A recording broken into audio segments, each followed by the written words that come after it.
ইনকিলাব মঞ্চের মুখপাত্র শরীফ ওসমান হাদির মৃত্যুর পর আবারও উত্তাল হয়েছে ওপার বাংলা।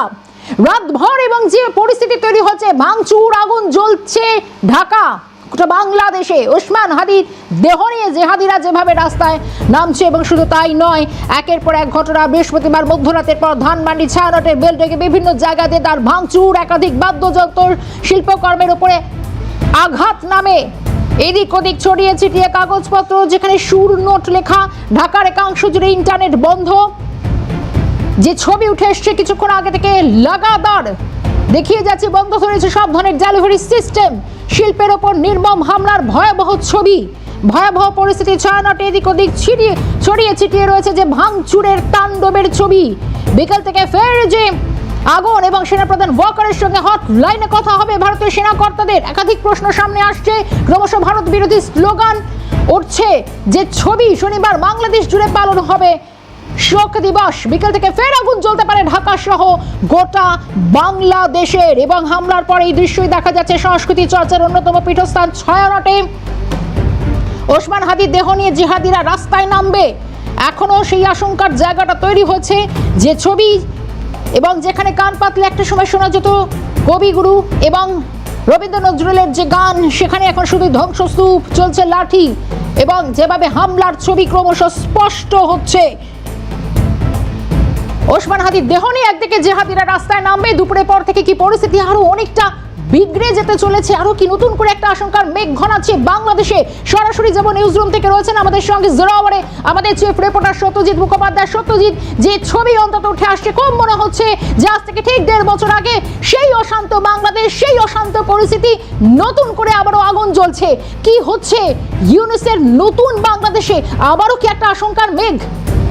দেখো শর্মিষ্ঠা, বেশিরভাগ মানুষ মনে করছেন এই মুহূর্তে যে বাংলাদেশ শুধুমাত্র নামে রয়েছে, কারণ বাংলাদেশ আমাদের পূর্ব প্রান্তের বামন দেশটির এই মুহূর্তে নাম হওয়া উচিত সিরিয়া, যেটা অধিকাংশ মানুষ মনে করছেন। এবং তোমাকে বলে রাখবো যে তুমি যেটা বলছিলে বিগড়ে যেতে পারে একদম। আজকে দুপুরের পর থেকে যেটা গোয়েন্দা রিপোর্ট আসছে, বিভিন্ন যে ইন্টেলিজেন্স রিপোর্টগুলো আমরা জানতে পারছি, যে দুপুরের পর থেকে অর্থাৎ বিকেল থেকে পরিস্থিতি অত্যন্ত খারাপ হতে পারে। ঢাকা সহ বাংলাদেশ জুড়ে পরিস্থিতি অত্যন্ত ভয়ানক। এবং তোমাকে বলে রাখবো যে পরিস্থিতি আরও ভয়ানক হওয়ার কারণটা হলো সন্ধ্যে 6টার সময় এই ইনকিলাব মঞ্চের যিনি সম্পাদক ওসমান হাদি, যার ইতিমধ্যে মৃত্যু হয়েছে, সিঙ্গাপুর থেকে তার দেহ নিয়ে আসা হচ্ছে, এবং তার সঙ্গে জামাত যোগ অর্থাৎ জেহাদি এই ওসমান হাদি, তার দেহ আসবে সন্ধ্যে 6টার সময় বলে তথ্য আসছে। এবং এই দেহ নিয়ে সেখানকার তৌহিদ জনতা এবং সেখানকার যে জামাত জনতা তারা রাস্তায় নামবে। কতগুলো ছবিকে আমরা স্ক্রিনে রাখার চেষ্টা করবো শর্মিষ্ঠা।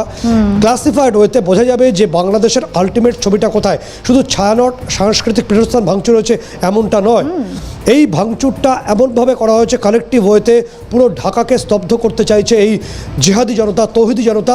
ঠিক 21শে মার্চ রাতে যেভাবে পাকিস্তানের সোলজার্সরা যেভাবে বাংলাদেশি বা পূর্ব বাংলার লোকেদের ম্যাসাকার করেছিল, গণহত্যা করেছিল, ঠিক একইভাবে পাকিস্তানের মদতপুষ্ট এই তৌহিদি জনতা তারা বাংলাদেশকে দুর্মুষ করতে চাইছে পায়ের তলায়। ছবিটা কীভাবে আমরা ক্লাসিফাইড হয়ে দেখানোর চেষ্টা করব যে ভোরবেলা পর্যন্ত সূর্যের আলো ফুটছে, ঠিক সেই সময় পর্যন্ত ঢাকার রাস্তা জুড়ে অসংখ্য জিহাদি জনতা, তার অধিকাংশ যেভাবে হয়েছে সেখানে কারা ছিল বলে রাখার প্রয়োজন। Jamaat, Hizbut Tahrir, Ansarullah Bangla team সহ জামাতের অসংখ্য যে শিবিরগুলো আছে, র্যাডিক্যাল ইসলামিস্ট যে সংগঠনগুলো আছে, তারা সবাই রাস্তায় ছিল। এবং তথ্য আসছে, বিভিন্ন তথ্য ঢাকা থেকে আমাদের জানাচ্ছে যে রাজধানী ঢাকা, ক্যাপিটাল সিটি বাংলাদেশের, সেখানকার যে সাধারণ মানুষ যারা ব্যবসা করেন, চাকরি করেন, তারা গতকাল রাত 10টার পর থেকে কেউ বাড়ির থেকে বেরোতে পারেনি। পুরোপুরি নিয়ন্ত্রণ ছিল এই জেহাদি জনগোষ্ঠীর হাতে। প্রশ্ন উঠছে কোথায় রয়েছে ঢাকার মেট্রোপলিটন পুলিশ বা ঢাকার যে ডিবি বিখ্যাত রয়েছে তারা কোথায়? এবং সর্বোপরি প্রশ্ন যে ওয়াকারুজ্জামানের নেতৃত্বে কোথায় রয়েছে বাংলাদেশ আর্মি? কারণ গত রাত থেকেই একাংশের ইন্টারনেট যেমন কোলাপস করা দেওয়া হয়েছে, সাসপেন্ড করা হয়েছে, একই সঙ্গে তোমাকে বলে রাখবো যে ঢাকা জুড়ে এবং বৃহত্তর ঢাকা জুড়ে যত ধরনের ডেলিভারি সিস্টেম, ওষুধ থেকে শুরু করে খাবার যাবতীয় সব কিছু এখনও যখন আমরা প্রোগ্রাম করছি কার্যত বন্ধ রয়েছে। ঢাকার জনজীবন নরকে পরিণত হয়েছে এন্টায়ার বাংলাদেশ। ঢাকা যদি রাজধানী শহর, কেন সিরিয়া বললাম, সিরিয়ার সঙ্গে এই মুহূর্তের বাংলাদেশের কোনো অমিল নেই, বরঞ্চ প্রচুর মিল আছে। শুধুমাত্র নামেই বাংলাদেশ রয়েছে। আলটিমেটলি পুরো বাংলাদেশের ক্ষমতা এই মুহূর্তে ভোগ করছে সেখানকার তৌহিদি জিহাদি জনতা, জামাতের নেতৃত্বে আনসারুল্লাহ বাংলা টিম এবং লস্কর জামাতের মতো এবং জৈশ-ই-মোহাম্মদের মতো জঙ্গি গোষ্ঠীর সঙ্গে জুড়ে রয়েছে বলে গোয়েন্দারা মনে করছেন।